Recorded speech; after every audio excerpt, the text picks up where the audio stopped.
Testing. Okay. Testing 1, 2, 3, 4. 1, 2, 3, 4. Okay.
All right, we're about 8 minutes out.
I'd like to welcome everyone. Just let you know we're about 5 minutes from beginning. So in about 5 minutes, we'll be ready to go.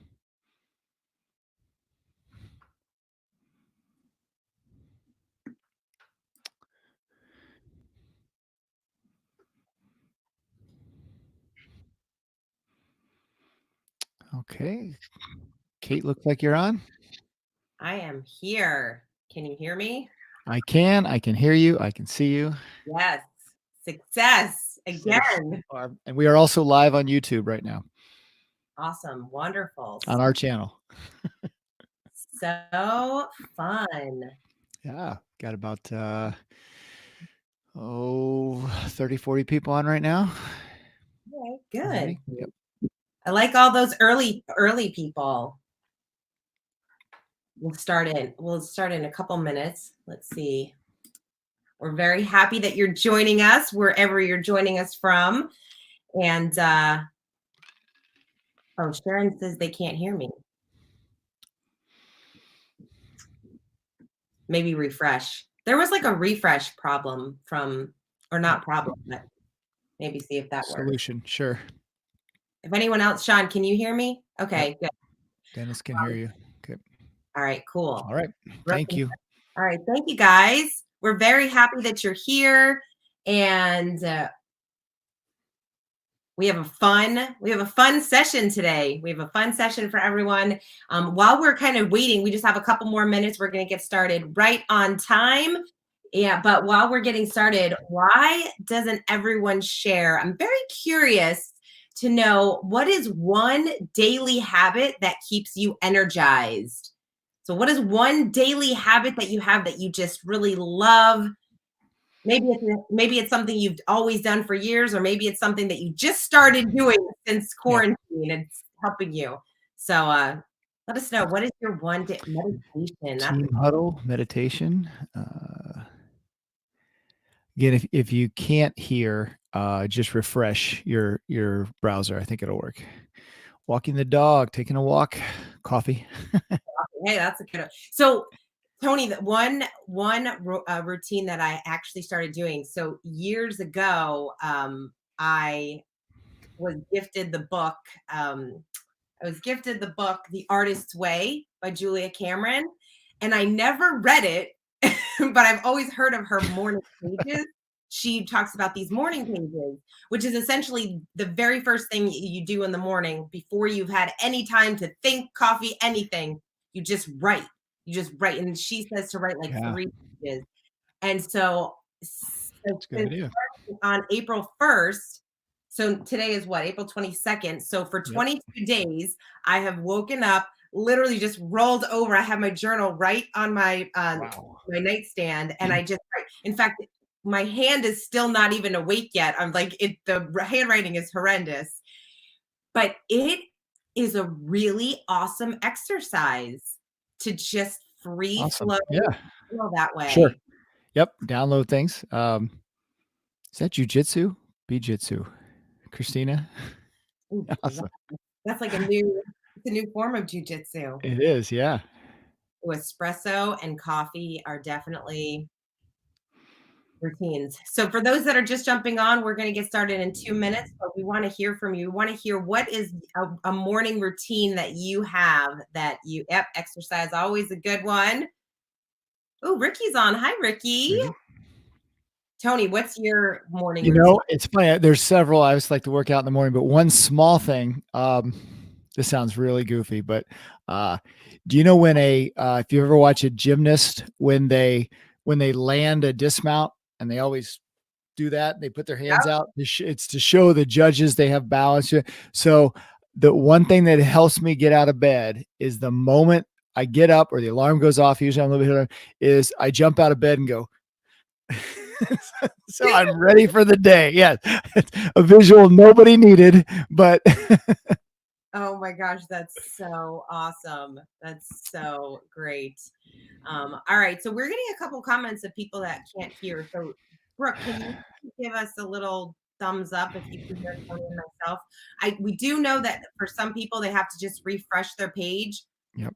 I don't know where people are, if they're on Chrome or let me, I just turn my mic on and off to see if that might help. And occasionally, based on your connection, with the volume of folks who are doing webinars and things in the world, there's going to be some drops. So if that's the case, just hang with us and we'll do the best we can.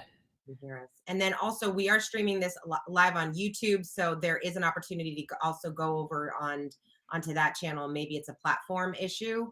So if you go on to and Floyd's, Brooke's on the call. So if Brooke wants to just drop in the YouTube channel, so people can click on that if they're having any issues. Ivana, shout out to Ivana. She's on the call. I love it. We love seeing our friends and clients on the call, and we'll go ahead and get started. So 12 o'clock. 12 o'clock. So we start on time, we end on time.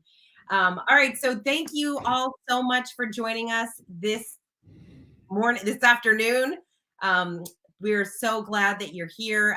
My name is Kate Volman. I am the CEO of Floyd Consulting, and I get to be joined by the awesome Tony Ferraro, our director of training and executive coach extraordinaire. Extraordinaire. Yeah. Today, we're really excited. Floyd's mission is to grow people, and that's what we do. That's what we do every day, and we so love to be able to provide really great resources for people to help them build dynamic cultures, to increase their engagement with their teams, and really to help you have a better work business, a better life, everything. So that's what we're here for. That's what we do. That's why we started these chats. We really want to be able to provide a lot of great resources for you wherever you are in your journey, whatever kind of business.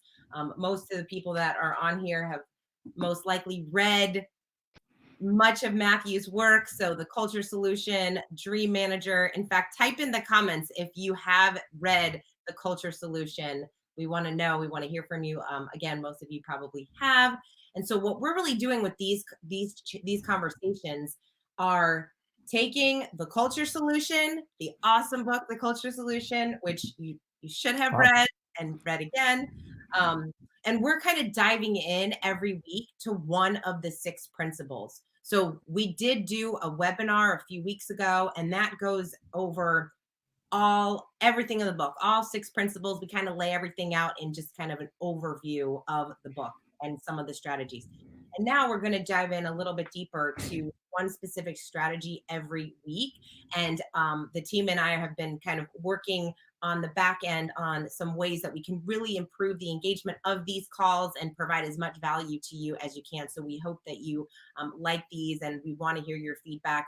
We also want to hear your questions. So as we're doing these conversations, please type in the chat box any questions that you have.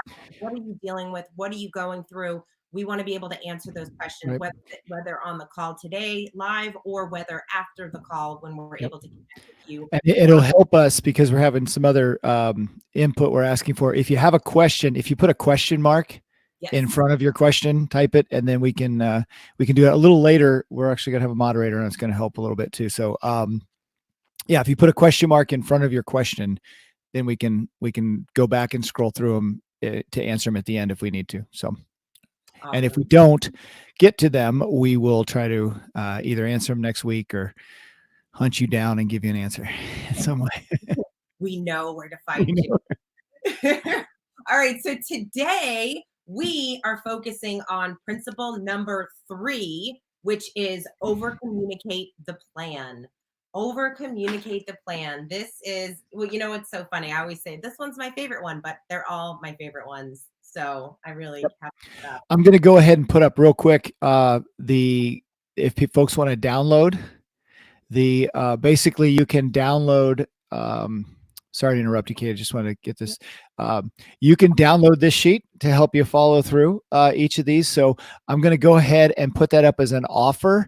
If you go to the offer page in just a minute, you can just download it. It's a PDF, and if you choose that way, just put some context on it. So sorry to interrupt. I'll do that and keep going, please. So today we're going to talk about over communicating the plan. Obviously, most of you have read the book, so you know the importance of communication and over communication. You know, simplicity and repetition are a leader's friend. And now today, with so much uncertainty in the world, and especially where everyone is, it's almost like we feel like day-to-day changes are kind of happening. So we've got to be even that much more disciplined in how we're over communicating with our team and with our people. And so before we can really dive into kind of those tips on how to over communicate so people are all on the same page, there's kind of one step before over communicating. So Tony, what's that? What do we need to do before we can over communicate? So if we're going to overcommunicate the plan, is that what you're referring to? Yeah. Then I believe we need to have a plan. Is that right? Is that the right answer? Right? Yes, that Yes. is Okay. that is correct. Okay. Yes. So we need to have a plan. So just like all of the principles, they're immutable. So we've talked about they fit any situation, including a world pandemic. So that being said, this is a great opportunity to kind of evaluate each of those steps. Later on, we're going to talk about hiring, but just over communicating the plan, you're going to know if your organization has a plan, number one, and then how well it has been communicated to see where your starting point is now. It's so easy when everyone's all together to maybe take things for granted as far as a strategic plan or an operating plan. But when you're spread out, this is a great chance, a real opportunity to evaluate in your organization. Wow, I guess, either we don't have a plan, so we're putting one together now, which is not optimal, but it's taking advantage of that opportunity. Or, we have this plan. I thought everybody knew the plan. But when you start talking about that, that's not the case. And leaders, hear that all the time. People say, well, it's in the plan. It's in the plan. But we always say, do the people know the plan? Have they seen the plan? Is it there? As I said, my plan's right here. I have my strategic plan on the corner of my desk. So, So this is a great chance to check that. So, maybe even, asking folks about, I think we've done this before, but, from a plan standpoint, does your company have a plan? Does your organization have a plan? And do you know it? How well does everyone know it? So if you want to chat that in, that would be interesting to hear that. So, yeah. Does your company have a strategic plan? Does it have a plan? And can you find the plan? And yeah, and can you find the plan? So the thing that's so great about a strategic plan right now, so like for us, for Floyd, we do a strategic plan every year, right? So now we have the plan. Tony has it right on his desk. We all are constantly talking about the plan. And then something like this happens where now we're dealing with this national pandemic and there's a lot of changes that we're all going through. And what's so great about the plan, which whether we're going through this situation or not, it's a living, breathing document. So we have an opportunity to look back at that plan and adjust. We have to make adjustments. After the first quarter, we're seeing some things happen and we might want to make some shifts and changes. So overall, your mission should not be changing, right? The mission stays the same, but the plan definitely can change. And so that's what we really need to be doing as leaders, is looking at our strategic plan. And hey, if you don't have a plan, if you don't have a strategic plan, this is an opportunity for you to create that one-sheeter plan to really just kind of, maybe for right now, you just want to focus on like, hey, what's the next quarter going to look like? Or really just map out, hey, this is where we want to be right. over the next year, but knowing that you're going to be making some changes over the next couple of months based on what's starting to happen. Sure. And it's probably, I see some of these coming through, whether or not they're, what plan are you talking to? I mean, we're basically talking about a strategic plan, which is, in our case, we do yearly plans. And I know you can do out the 5-year plan, the 10-year plan, which I'll speak to that in a minute, but it's saying this year, how are we going to accomplish our mission? And then breaking that down and saying, okay, how are we going to accomplish that mission through sales, through delivery? What are we doing? Who's doing it? And how are we measuring it? Are really kind of the basics of that plan. So everyone knows if they do these things, we're going to achieve our mission. So that's what we mean by a strategic plan. That can take on a number of forms and books and processes and all those things. But that's really, does everyone know what they're supposed to be doing, and do they see that connected to the mission? So even down to, I'm sure we'll get to this, but talk about what am I doing today? Because if what I'm doing today at my desk, I can't link that to the plan, which links it to the mission, then why am I there? And if I'm working on something that's not part of that. So, what to not do is important with the plans also. And then lastly, as I said, with the 5-year plans and 10 years, those are good on one level, but I can remember with one of the organizations, it almost paralyzed them because they had 5 pillars in their plan, which were good. They needed it, but they didn't have a year plan out of that. So they were trying to focus on all 5 of these areas, and they said, well, we are kind of working on this. So the strategic plan, just for clarity, is this is how we're going to accomplish our mission, who's going to be involved, what resources are we using, and what are the measurables that we're going to have. And if we do this, we accomplish our mission. So, and that's based on the best information you have at the time you make the plan. And that's why it's fluid. Your mission stays the same, but your plan is the thing that's a little pliable. And, that's the thing that is going to change based on situation like we're in right now. So your plan could change, but you're still going to be working on your mission. Make sense? And the reason why having that plan, even if it's, look, a lot of organizations, what they do is think strategic plan. It sounds like a lot, right? It sounds like it has to be this 100-page document filled with graphs and charts and data and analysis and all of this stuff. And we see a lot of organizations that have plans like that. And they will even admit, no, we don't look at this. Nobody looks at it. It's put together because we have to put it together every year, but it doesn't drive any of the systems that Tony was talking about. And so going back to that simplicity and repetition when it comes to over communication, simplicity in your strategic plan is going to be your friend. People need simplicity. What are we trying to achieve? And then everyone in your organization should play a role in creating that plan. So the plan isn't for the CEO and the leadership team to just put together a plan and then pass it along to everyone. The people that are executing on what needs to happen on that plan, they better have ownership of those pieces. Right. Otherwise, how can we expect them to actually do the work? So we've got to have everyone on the team really be participating in that plan, because they're the ones that have to drive those systems, those behaviors, and be able to leverage, really be able to leverage. Yeah. One point that came up, and just I don't want us to veer off into mission statements, but the question was, do we have to define our mission first? And the answer is yes and no. Yes, in the fact that if you don't know why you're doing what you're doing, or even what you're doing, what the outcome, why your business exists, then what are you doing? Why are you even there? So that's first. But I say yes and no, in that oftentimes folks spend either so much time on a mission statement and try to get it so perfect that they do all their time on that, and the plan never comes out of that. Or they make their plan or their mission statement so elaborate that no one knows what the heck that means, and then that does not lend clarity to the strategic plan. So yes, simplicity both in your mission statement, and then from that comes the simplicity of the strategic plan. So absolutely. And someone asks, an executive summary be the plan. As long as I don't know what that would look like. I would say as long as the executive summary codifies who's doing what with what to do what.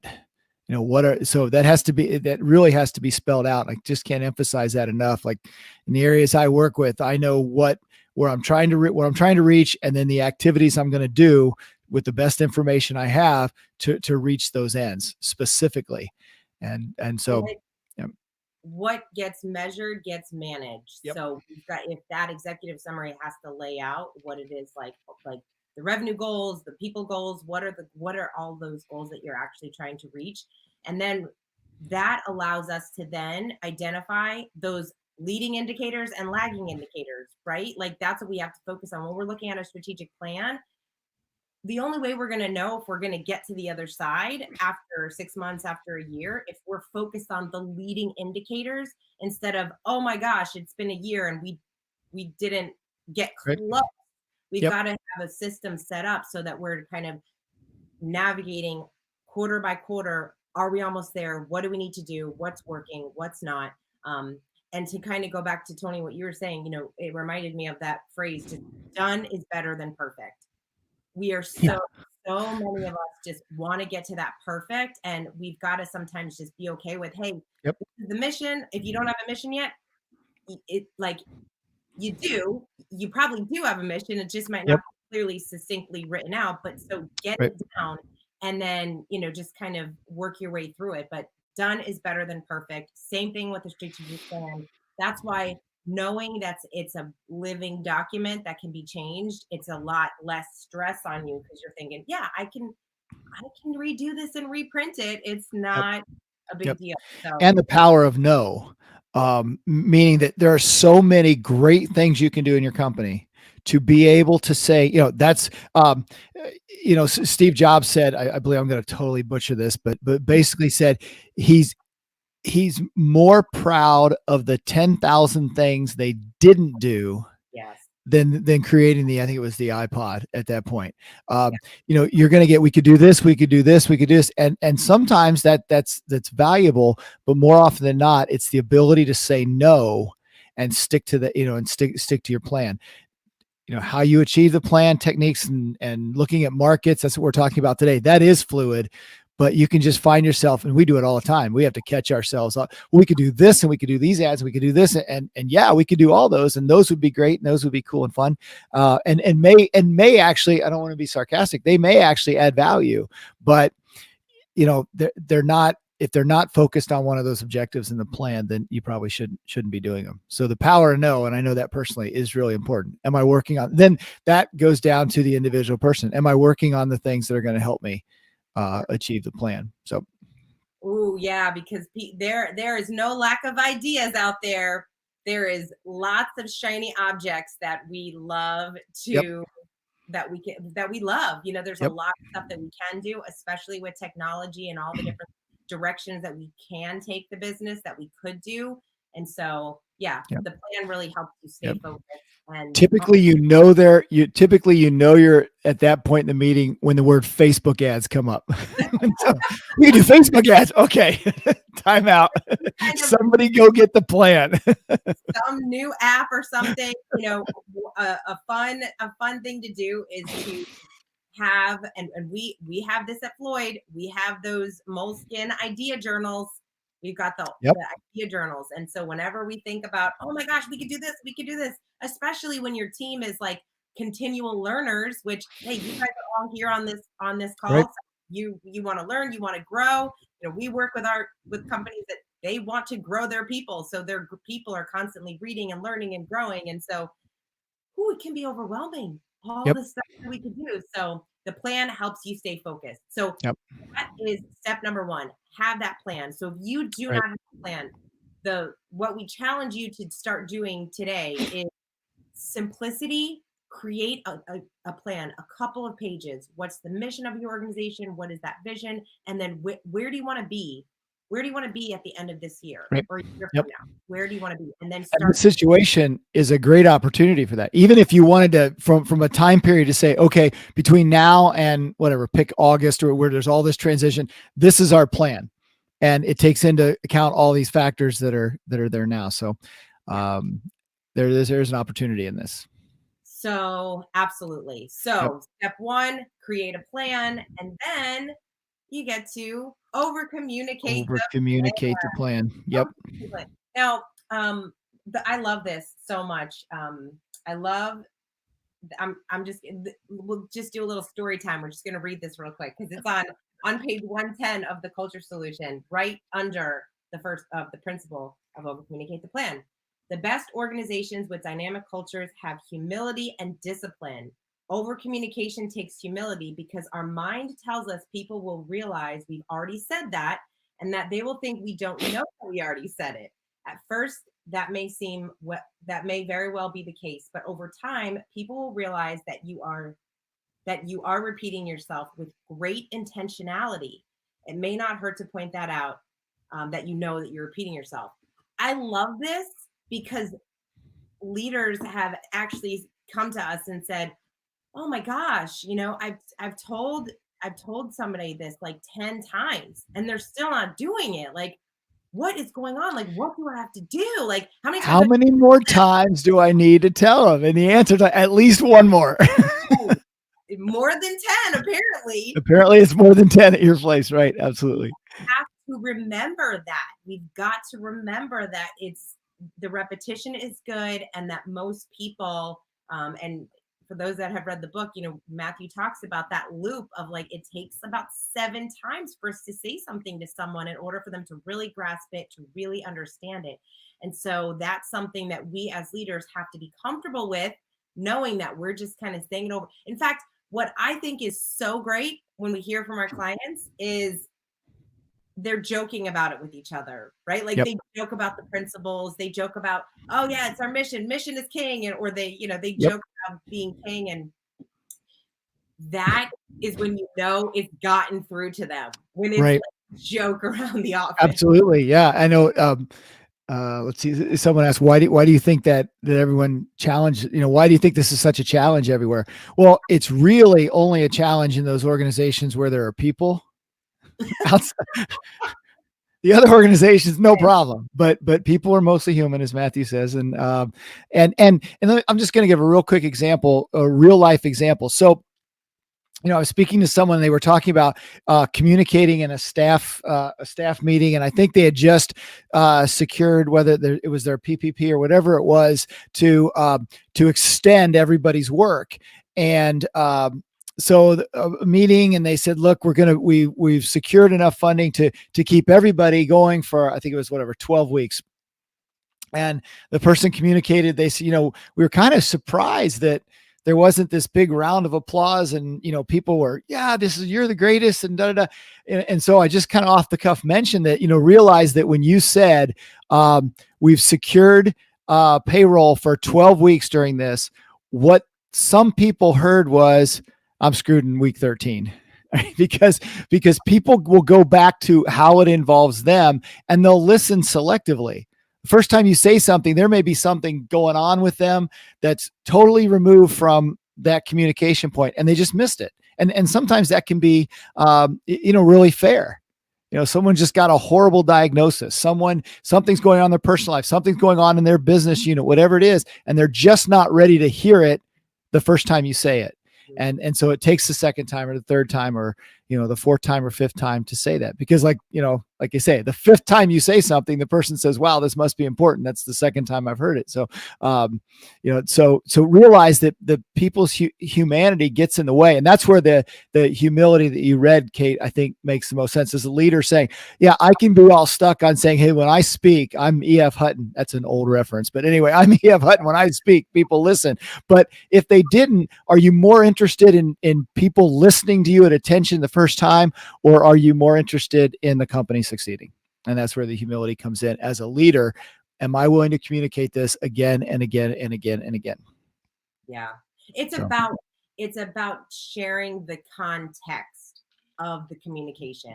When people understand the why behind what the thing that you're communicating and why it's important for them and the organization, that's when they get it, right? Like, we've got to be very clear on really tying it back to the mission, the purpose of why they need to do something. Right. So there's a couple I would love to hear, I know there are a lot of organizations out there right now that are doing things differently when it comes to communication and their teams. What have you started implementing, especially once people had to be quarantined and not be working and starting to work remotely? What are some of the ways that you are staying in touch with your team and communicating and over communicating with them? Yep. In the chat box, we want to hear from you. I know some people are doing those daily huddles on Zoom or sending emails. So let us know what you are doing in your organization to stay connected and over. Our CEO is live on Zoom every week. So that's going on. And I'm curious, as these come in, it was really, I don't want to say easy, but essential those first weeks or two, because those conversations were about, does everybody have the right technology? Is everybody set? Is everybody muted? Whatever those were. It was all about getting it the right. Now we're kind of on that second stage where now you're having to communicate the real business fundamentals. What are our to us? So so CEOs are sending things out. How about both sides of that? How about the person you report to? how is he or she communicating to you? And then how are you communicating to the people that report to you? I say that right? I think it's right. Okay. You Two guys 15-minute huddles per day to keep people focused. Yeah, there you go. Yeah, and this goes to the point of daily communication right now is not too much. Some people are saying, "Oh, I don't want to bombard my people. I don't want to bother them or, whatever." Like, yes, everybody needs to be working, but I think right now, because especially those that are working remotely that are used to working remotely, sending them a quick text, a video, audio, email, whatever is the easiest for you as a leader for your team, the better it's going to be. Like, that's just the way that you like to communicate. So don't be scared to communicate daily. I mean, don't send stuff out if it's meaningless or pointless, but Right. like a check-in here or there. One of the things that we have noticed with our clients is that the people themselves and their organization, emotions change daily, hourly. Yep. Like there's so much going on, and there's so much different anxiety for different people, whether they're at home with kids or whether there's just a lot going on with people right now. So I think hearing from your direct report or hearing from the people in your organization, it's just a nice thing, even if it is just a really quick Right. check-in. Yep. The So psychology is amazing about, just you may not even think. I was talking to a group, they're in the accounting department. So every day they sit in their office and they do their thing. And so you'd think that would be that would just carry over remotely. They'd be fine. They'd be perfect. They don't need to check in. And talking to one of the people, she's like, yeah, it's just so hard working, by myself. And I said, well, but you work in your office pretty much all day, right in front, your APAR, whatever you're doing. And so I said, how much interaction do you have with, the person in the office next to you? And she said, very little. I said, what's the problem? She said, it's just the thought that they're there, that if I had to go talk to them, I could. And so there's a whole psychology around keeping people connected that I think is fascinating, absolutely fascinating, that it, isn't real apparent. So playing offense by contacting clients. Absolutely. Yep. Yeah, this is what's going on. Yep. That's great. I think that just goes back into like kind of that plan of the things that you can control versus what you can't. If there's an opportunity for you to add value right now, to be reaching out to clients, to help connect them with different people. I know one of the things that is really beneficial is, I've been reaching out to some people that I haven't talked to in 10 years. I'm just like, hey, what's going on in your business? How are you? And hey, let's get on a Zoom chat. It's like, and I've been reconnecting with some people that hey, we might actually be able to work together at some point in the future, but if not, even so, it's just a good opportunity for us to reconnect so that they know what I'm doing and that I know what they're doing, and I can help make some good connections as well. Right. Now go ahead, Kate. I'm sorry. Oh no, go ahead. Well, I was just going to say, Ted, occasionally just this ties back to plan a little bit, where we'll hear in the chat box or see it come up. People say, well, we have a plan, but it's not, it's only shared by the top executives and I never see it and those things. And so on one hand, if you are a leader, I would encourage you to go back and how well have I communicated that plan to my team? However, I want to go on the other extreme just for a moment, kind of get all extreme ownership on this one, that if, the excuse, and which is kind of what it is I don't know, they never show me the plan, or, to go to your direct report, to go to your boss, to your leader and ask for the plan. What should I be working on? What's the plan for this quarter? There's nothing. I hear that sometimes that people, they sign off by saying, look, I don't know, the plan got done on some retreat and I've never seen it. And well, you can ask for it. What should I be doing? What's the plan for our department? Obviously not in a way, hey, what's the deal? That's it's still your report, but asking in a way, I want to be doing the best job to help us achieve the mission. And I want to know what's expected of me, which we'll get to in a later conversation, but how do I know if I'm doing the right thing? Can you tell me what the plan is? Am I missing something with the plan? So just wanted to throw that in there because that's usually one of the go-tos when we talk about over communicating the plan. I don't know the plan. They haven't told us. Well, ask for it. Yeah. That's a good point, Tony. And that kind of leads us into one of the tips that we want to share that we've actually shared on multiple calls. But for those that don't know, we really encourage our clients to send out, to have their direct reports send them a Monday morning email. And that email simply is the top 3 priorities of that person that week. That helps you understand how your team is prioritizing their work. And that allows you to be able to coach them to better understand what they should be prioritizing. And maybe, hey, there are weeks when you get the email and you're like, great, this is awesome, right on point. But then there might be a week that you say, wow, this is like on top priority. We talked about it last week, and it's not one of the 3 they're working on. Where's the disconnect here? And so I think that's an opportunity for you to shoot back a quick email and say, hey, we talked about this last week. Where are we? And what's the plan for this? Just want to make sure it's still on your list of your priorities. So Yep. that is like a really game changer of an exercise. And we've actually talked to quite a few people that have started using it since our webinars and I think we're going to have some of those people jump on in some Yep. future Yep. conversations. Absolutely. And it's great for, again, if you're the manager and you're managing people, or you're leading people, to get that information. But you doing that is helpful for you also. Am I working on the right things? And is that community? So again, I'll jump back to the two-way part of the communication. Even if your boss is not saying right now, I want a Monday morning email from you, what would happen if you sent an email and said, look, I know we're all disjointed right now. We're at different places. I want to make sure I'm working on the right things. So I'm just going to shoot you this email on Monday that says, these are the top 3 things I'm working on. If you got any feedback on that, let me know. Otherwise, I'll assume I'm going to work on these. Does that make sense? If you're on point, they don't have to say anything. If you're not on point, I'm going to tell you which is better to know on Monday than on Friday or at the end of the quarter, when you're not doing what you're supposed to. So these go both ways. And then, maybe your boss says, that's a great idea. We're going to do that. Then everybody will hate you. No, but it's not one-sided. The communication is, communication's 2 ways, right? Yeah. When you build a bridge, people on both sides can cross. I like that. Oh my gosh, that's so like yeah, that's like reminds me of like a kid's book. I see like a yes. Maybe that's my calling. I'm gonna write kids books.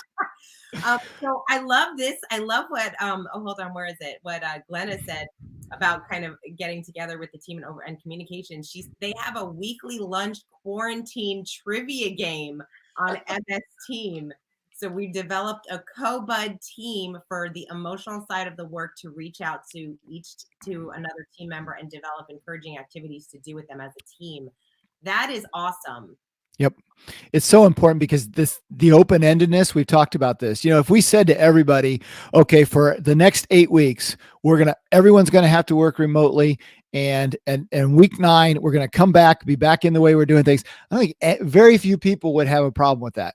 And they'd be able to manage it. They'd be able to go through, but it's just the uncertainty. And I think it was Maureen put in there, that the plan keeps changing. Well, it does. And so there is a reality to that. But, even if the plan is changing, the fact that you communicate what the change is and just set it up that way, whatever your business is, it could be changing, daily. But, a good leader is going to say, okay, look, this is what's going to happen. We're going to be changing. So a lot. So it may sound like I'm giving you something different every day. And, but what are the options here? Okay. That's reality. Things are changing. So I can either tell you how they've changed or not. And we're going to be better if I tell you. So we're just going to have to live with that uncertainty. And I'm going to try to over communicate that, but don't let it paralyze you. But things are going to change. That's just a reality. So, and people, and some of this stuff, it's really kind of what's coming up as we're having this discussion is in the book, Matthew talks about how everyone in the organization plays a role in creating a dynamic culture. Everyone can be a culture advocate. So I know for some of you, for some that are on the call, like Rosanna says that she actually sent the top priority list to her boss. Awesome. So that's awesome because what we can do is if you if you're sometimes one of those that say, oh, my leader doesn't ever tell me what the plan is or what I should be doing and all those things, that's kind of your opportunity to lead up, right? To Yep. kind of take control and say, hey, I really want to make sure that I'm working on the right things, that I'm being productive as possible, and that I'm helping you where you need help. Let me know how I can do that. Like, how can I do that? Like, and then that kind of, without just saying, well, what's the plan? You're really just identifying, like, well, what is your direct reports? What is your leader's priorities? That's going Right. to make help you shift your priorities. So this is an opportunity to have those conversations, no, from top down, vertical, horizontal, I mean, everywhere in the organization. Yep. So no matter where you are, as you listen to this call or as you read the book or as you participate in these conversations, this is your opportunity to be a leader, to be a culture advocate, to step up and to be a coaching leader. And the thing that's so cool for right now, the way that you're handling the work and everything that we're doing in the organization, people are going to rise. Like those leaders, Absolutely. great Yep. leaders are going to rise to the top. And this is your opportunity to do that no matter where you are right now in the organization. Yep. We wrote it down, it got done. Amazing. That's, Imagine that. I know, and it's so simple, and yet, we're all guilty of not doing that. Yep. Well, that's another thing, just right from the book. The two reasons things don't get done in an organization is one, we do not have clearly defined written Yep. expectations. We don't And expect. Yep. we don't hold each other accountable to them. We don't inspect it. Absolutely. Yep. So we So should probably, we'll get the questions in just a moment. We're looking at the time. Just a couple things about change, because as you mentioned, I tried to allude to earlier, your mission of your organization is going to stay the same, but your plan may or probably is going to change a bit during this time. And so that calls for more communication, and it calls for being okay with that. I was on a coaching call the other day, and the person was saying that someone who was on his team worked for him, was saying something like, well, this has never been part of my job to do this. It wasn't in the job description. I didn't sign up for this. And so we were talking it through, and it sounded like, the proper answer would have been, you're right. I see what you're saying. This is not part of your job description. So how about this? We'll just make it part of your job only when there's a world pandemic. That's the one time. Everything else we'll let go, but that's the only time. So are you okay with that one time that this will be asked of you? So, but not everybody handles change well. And so communication wise, you have to understand that as a leader and know that some people are going to roll with it, and others, it's going to be really hard. So you're going to have to communicate that that's the case. And I just read, great story, I think, but relevant. So, okay, it'll be near and dear to your heart. As you know, you can't buy a kettlebell right now. They don't exist. They're just completely out. There's a because most of them come from China, and that supply chain got shut off in January. That's why you can't get the weights. So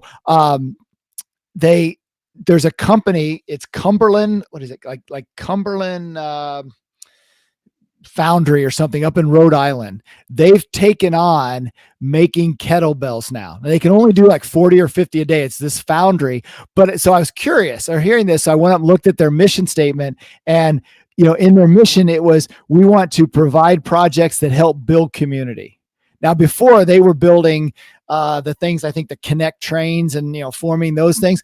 But this was an opportunity to help build a larger community. So they just pivoted. Their mission stayed the same, but I can guarantee in their strategic plan for the quarter, probably in March 1st or whatever, it wasn't, oh, and by the way, we're going to shift our molds and start making kettlebells. Now, it's a good business decision, but and if somebody there was like, well, that's not what I was, I'm confused, that was an opportunity for them to adjust their plan.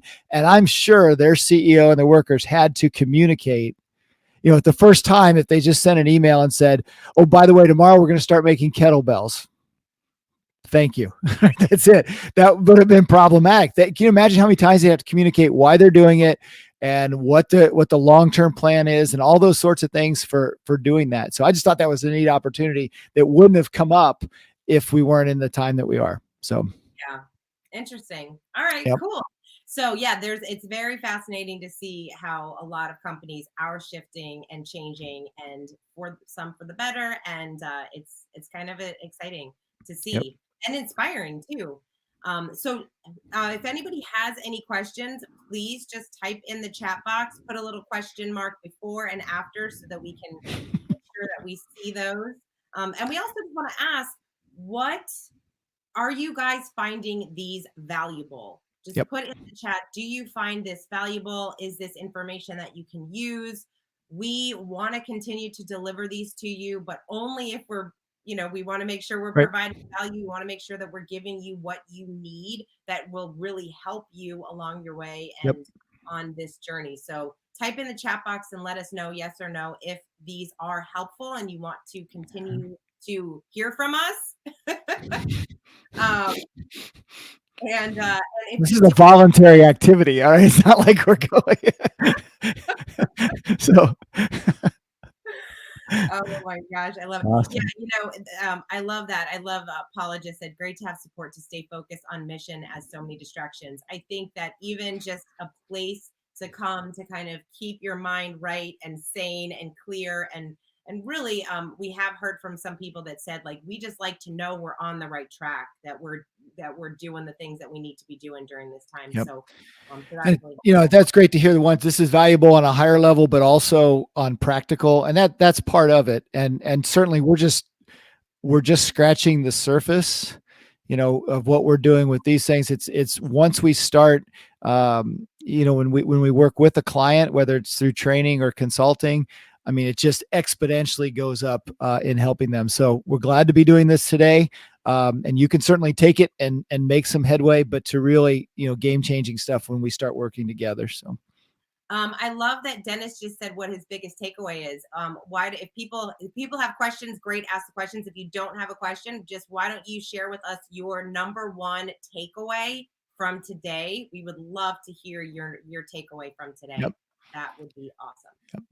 And in the last couple minutes we have here, I'm going to put up, as I mentioned, we're giving you some points here and we think they're practical and we think they're real applicable and usable when you're saying the same thing, which is great feedback on our standpoint.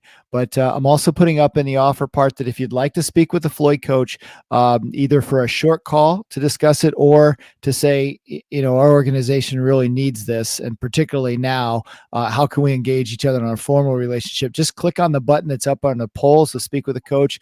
One of our coaches will get back to you right away and we'll help you immediately. And then we'll tell you how we can help you kind of formally and a little bit more of the long term. So that's on there now. It should be. Is it showing up?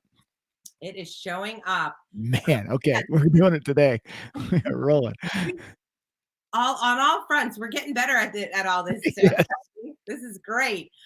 So we are so grateful to have you part of the Floyd family and our community. We are here to help you always, and please take advantage of speaking with one of our coaches, because if there's something that we have seen over the past few weeks from people, is that when we do have these really quick, just kind of 20-minute conversations with people, having a coach, the benefit of coaching is that you have a third party person looking at the things that you just kind of had stuck in your mind that you might be overcomplicating or overthinking, and having a third party person really look at it in a different way and ask you questions to help you really gain clarity around the direction you want to take.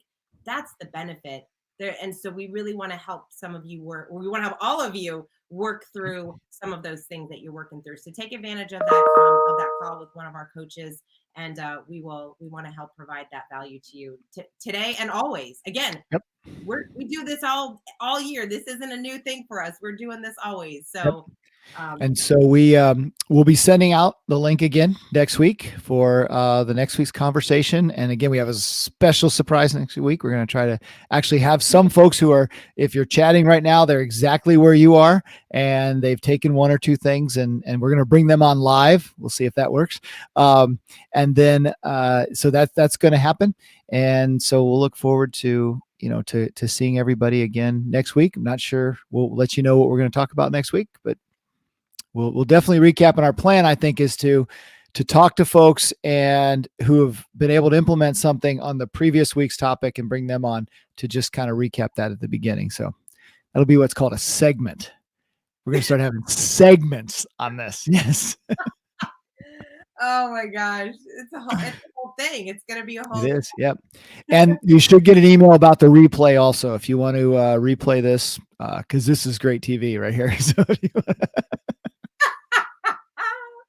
And if there's yeah, hey, who knows, maybe Apple TV will be calling us one day. I'm not going to wait for that call. But anyway. Yeah, let's not hold our breath. But so if we also please send this along to your colleagues and your friends and invite them to join us on these conversations. Again, we want to help as many people as we can, and we know you guys are leaders and you hang out with leaders, and we want to be able to like help everyone in the community. So please forward this and get them involved with us here at Floyd. We could make next week bigger. Bring a friend week. Bring a friend. Bring a friend week. That's the challenge to everybody out there. Bring a friend next week. I love it. All right. Awesome. Thank you. All right. Um, Super. We'll see you guys next week.